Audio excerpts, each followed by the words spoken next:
Okay, so triangles. You see them everywhere, right? Bridges, roofs, even bike frames. Absolutely. They're sort of hidden in plain sight a lot of the time. So today we're using your sources, the notes and articles you sent, for a deep dive into this, well, surprisingly important shape. Yeah, the mission here is really to boil it all down, get to the core stuff about triangles, the basics, angle rules, how we group them, and why they matter. Right. Think of it as the express lane to understanding these fundamental building blocks. Less textbook, more useful insights. Exactly. Let's get into it. All right, so the absolute basics. A triangle looks like, well, triangle. 3 sides, it's a closed shape. And the corners. We call those the vertices, Yeah. where the sides meet. Correct. Pretty straightforward stuff. But the really crucial thing, the rule you absolutely have to know, it's about what's inside. The interior angles. There's one at each vertex inside the shape. And the big rule is? The sum of those 3 interior angles for any triangle, doesn't matter what kind, is always 180 degrees. Always. That 180 sum is like foundational. Okay. So what about angles on the outside? Exterior angles. So if you just extend one side of the triangle past a vertex. Like drawing the line out further? Exactly. You create an angle outside the triangle. And that exterior angle sits right next to an interior one. On a straight line, so they add up to 180 degrees too. Correct.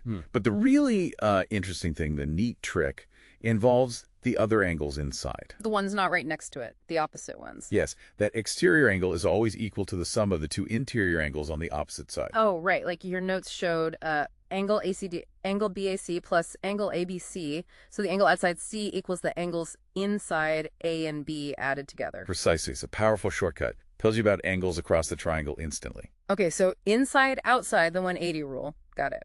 But triangles aren't all the same, are they? How do we sort of categorize them? Good question. We mainly classify them 2 ways. By their angles and by their sides. Let's start with angles. You've got acute ones. Acute angled? Yeah. That means every angle inside is less than 90 degrees. All sharp corners. Then the big one, right angled. Defined by one angle being exactly 90 degrees. Yeah. A perfect corner. And if one's 90? The other 2 have to add up to the other 90, right? Right. And they must be acute. Exactly. And that side opposite the right angle. Special name. The hypotenuse. Always the longest side, too. Always. Then the third type by angle is obtuse angled. One angle is wide, like more than 90 degrees. Right. And again, the other 2 have to be acute angles. You can only have one angle that's 90 or more. Makes sense. Okay, so that's angles. What about classifying by sides? 3 main types here, too. First is scalene. Scalene sounds uneven. It is. All 3 sides have different lengths. And because of that, all 3 angles are different, too. Okay. Then isosceles. Isosceles means at least 2 sides are equal length. And the cool thing is, the angles opposite those equal sides are also equal. Oh, the base angles. Yep, the base angles. And it works backwards, too. If you find 2 equal angles, the sides opposite them must be equal. Neat.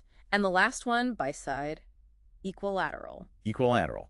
All 3 sides are exactly the same length. Which means? All 3 angles have to be equal, too.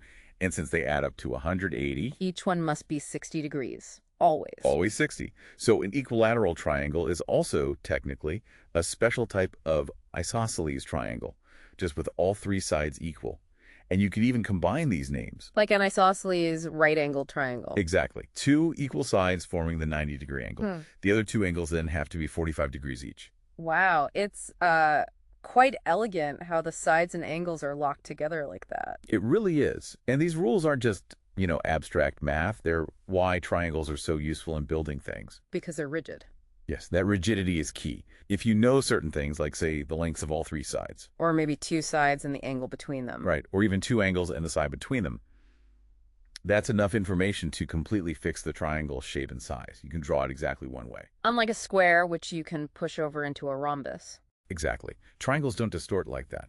And these properties link them to other shapes, too, like circles. Oh, yeah, the circumcircle and incircle? Circumcircle passes through all 3 vertices, all the corners, and the incircle fits snugly inside, just touching all 3 sides. Shows how interconnected geometry is. Okay, so let's recap quickly. We've hit the essentials, those core angle rules, the 180 sum, the exterior angle trick. And how we classify them by angles: acute, right, obtuse, and by sides: scalene, isosceles, equilateral. And touched on why this matters for construction, for rigidity, and even connections to circles. Basically, these simple rules for a 3-sided shape.